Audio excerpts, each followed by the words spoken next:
I think we have to understand that the chakra system is basically a tool that we were given when we come here with our human body. This is our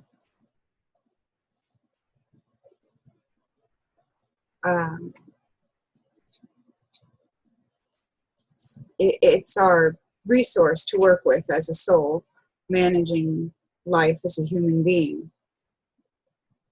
And the chakra system originates in the astral plane.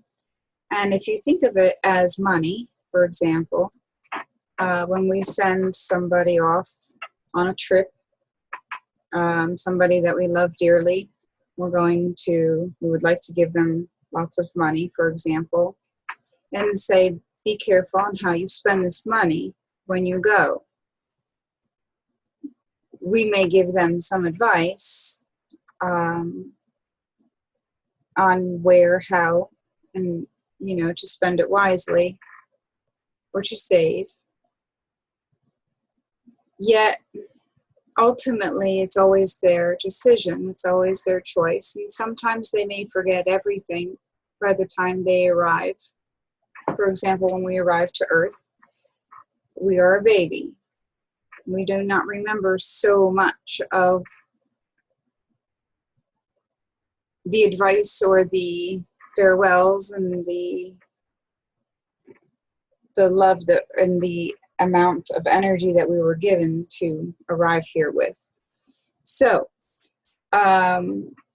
there are ways of accessing our energy tool, and they seem to enter in through different layers of our existence here on Earth. They can enter in you can feel them through the body. They come through in our thoughts. They come through in the experiences, and they come in through our dealings with others. They come in great packages of learning experiences and reflections of how we could do something better. But they are always there to help us grow as a spirit, whether we want to realize that as a human being or not. It really does not make too much of a difference. Now, our most powerful chakra system is the heart chakra. The next most powerful would be the third eye. But the hardest one to yank loose or to come to terms with or to really get past the dense energies of the earth is the root chakra. The root chakra is the deep grounding that we must experience. We must experience the deep grounding. And we must experience the tribal family, we will take care of you aspect when we're growing up, because we cannot make it through this world without somebody else, our community, our family in the beginning. And through this beginning, we are implanted roots. They get planted with the belief systems and the sociocultural guidelines that we are expected to follow. These are deep set belief systems. And they are not intentional in their harm that it may cause later on in life when we are trying to become an individual and we are trying to embark upon our spiritual journey to fulfill our purposes in life. So using the heart chakra, we must make that decision to break free of the tribe. We must break free from the family. We must break free from the belief systems to fully engage in our spiritual growth.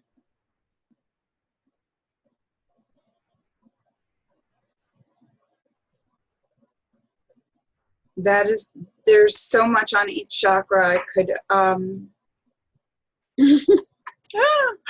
I almost feel like answering questions rather than moving through off the top of my head. Whew. It is fascinating to see that there are in this world these teachings on the chakra system where you see these posters. How to activate your root chakra, how to activate your second chakra, your svadhisthana. Okay, and here they are telling these things like eat. For example, if you want to activate your second chakra, to eat things that are orange and to wear orange and to do these specific yoga poses that help activate and cleanse your second chakra. And the thing is that it goes much, much deeper than that. Svadhisthana, the second chakra, the sacral chakra, are deep control mechanisms. You cannot just wear orange and eat oranges to activate and clear your second chakra. Your second chakra holds blame and victim consciousness. It holds deep secrets.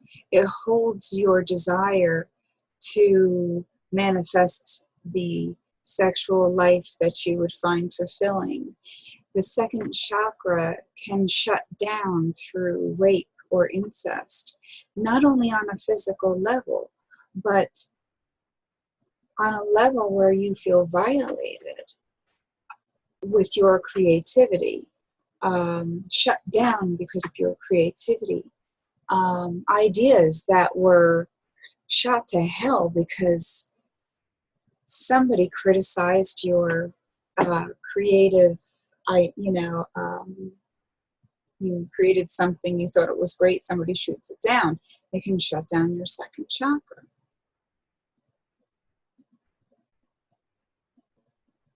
Wearing orange and eating oranges are not going to heal that. You are going to have to make a decision through the heart chakra to go and journey into your life experiences and go through the process of healing on a spiritual level to bring them to the surface, to grant them life, or to neutralize them.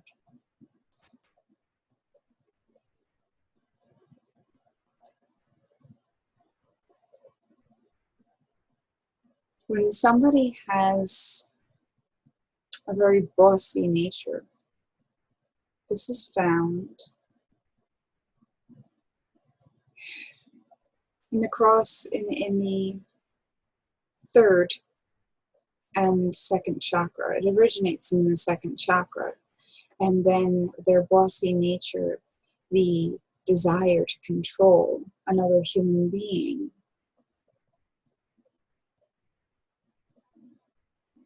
The desire comes from the second chakra. The bossiness comes alive through the third chakra. The third chakra harnesses energy, directs energy.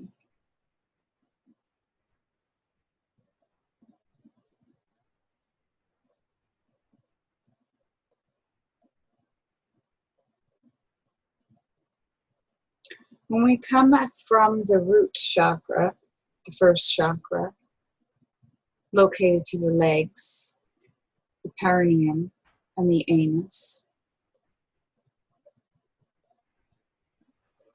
This is where our deeply held belief systems reside.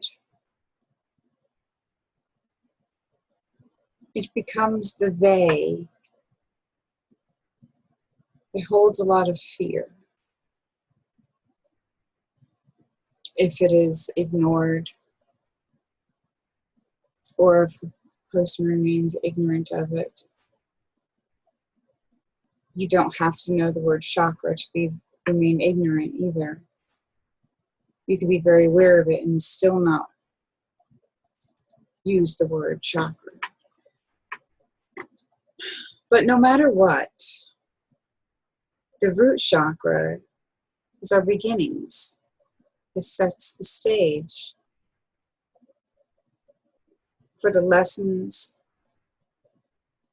that we must shake loose, to unlearn, to journey on into our lives. Now, root chakra can also, it's a vast subject. We begin life through the second chakra. We dip down into the first chakra to root, to take root. And if the soil has been rich enough, if the soil has given us our nutrients, if our conditions that our family or our tribe has given us was healthy, we will take root. And with a strong root system, we have every chance of growing up out of it, to shoot up into ground level, see the light, and begin to blossom.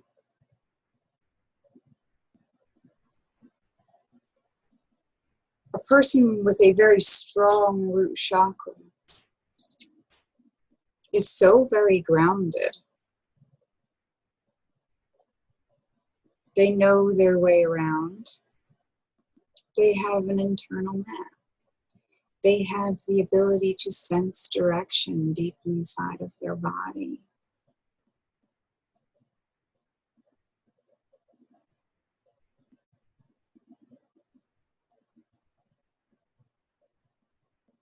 But when this becomes too much so, they remain fundamentalist. They remain in the primary learnings of a child. They remain in the hardcore belief systems that in their belief system must not change. You must believe this because the root chakra is heavy on belief systems. And it does not like individuality. And that's in a negative sense. It's almost like they are the kindergartners, first graders, who are very good kindergartners and first graders. They're the ones who will validate and to carry on Santa Claus. And they never grow past Santa Claus. They will always say, if you do this and you are good, you will stay good, but you must be good within the tribe. You must be accepted within the tribe. You can stay there, and many people do. But they become the oldest kindergartners, the oldest first graders, who have never grown, because staying in the root chakra with others to take care of them is safe. They fear the growth and individuality, because individuality will mean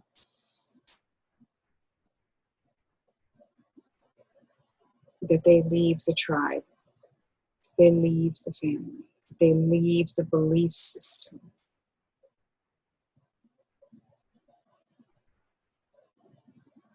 On a less social note, the root chakra, strong roots can guarantee a good, strong life. Just like a sycamore. Strong big roots, strong big tree. People who have a strong root chakra can use that groundedness as a foothold to rise. Some people have had a moderate to weak root chakra,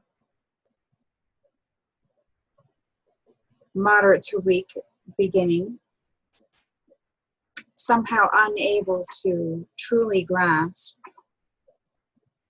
and maybe their tribe did not quite let them, just like a baby, let them go onto the floor. No, they must stay up high, being carried by everybody. And then they become very dependent people with the inability to root. And they may have never touched the ground, and they kept passing them on higher and higher and higher. Until one day, that child or that teenager or that young adult feels lost and confused and does not have the ability to ground. They don't know what it feels like.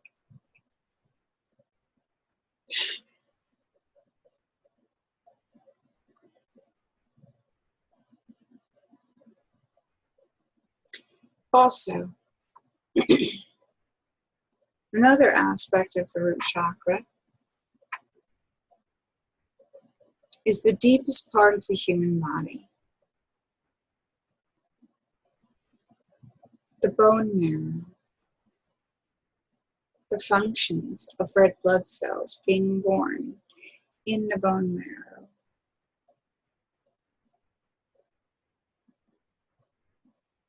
Autoimmune diseases are deeply held in the root chakra.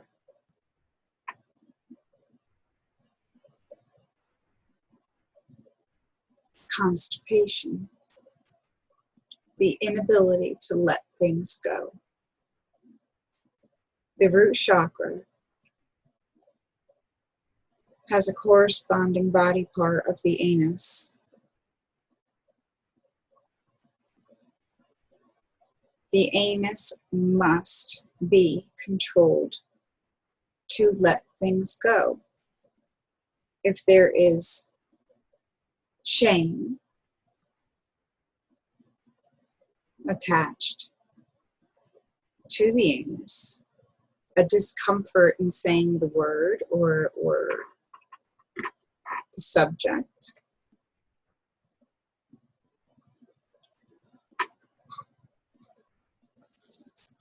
the person will have an inability to let things go.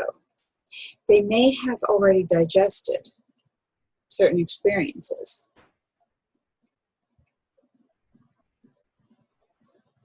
but for some reason they cannot let it leave their body. Obstructive bowels, constipation, and on the other hand, you have irritable bowel syndrome. This inability, I gotta go. And your anus releases way too much when you're not ready.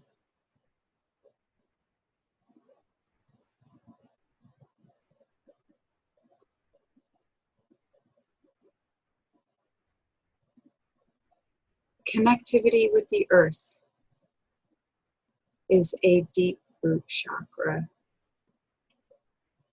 gift of energy.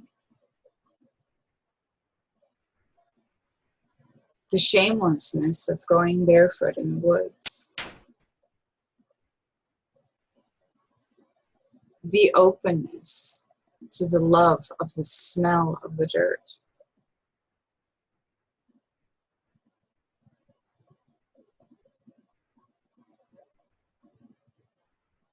To love being outside.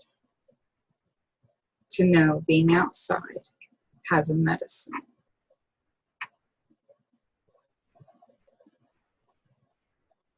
To want to explore more.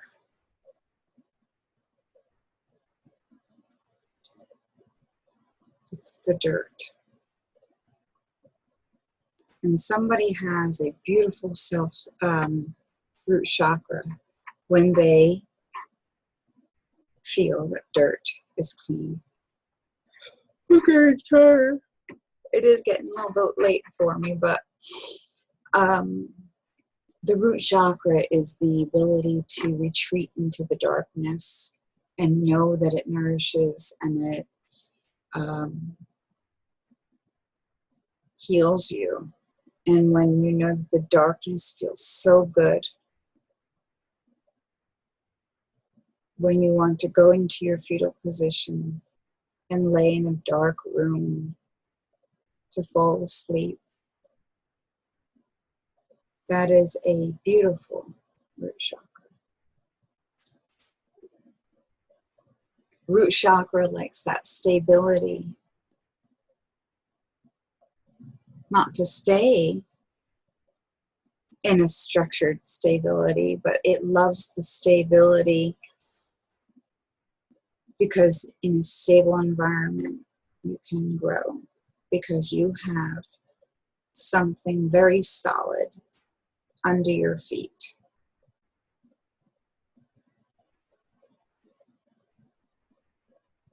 And I hope this provoked questions. I can go on into many other subjects of that pertain to the root chakra. Red is the color, red and black are colors of the root chakra. The Sanskrit word for the root chakra is Muladhara. It has purpose.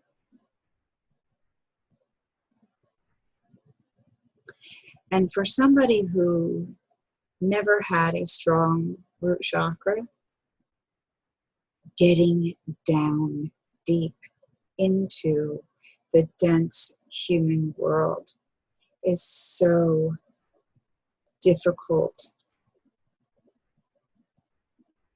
It is like living like a helium balloon trying to anchor down.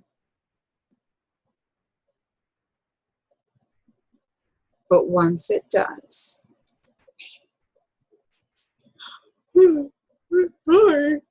sorry, once it does,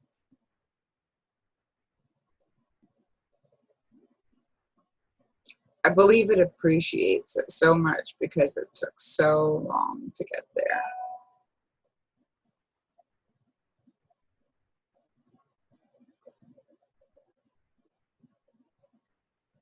And once you develop strong, healthy roots,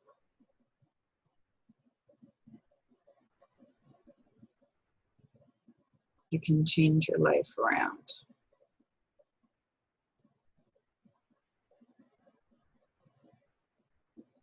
Always more, but go ahead and ask questions.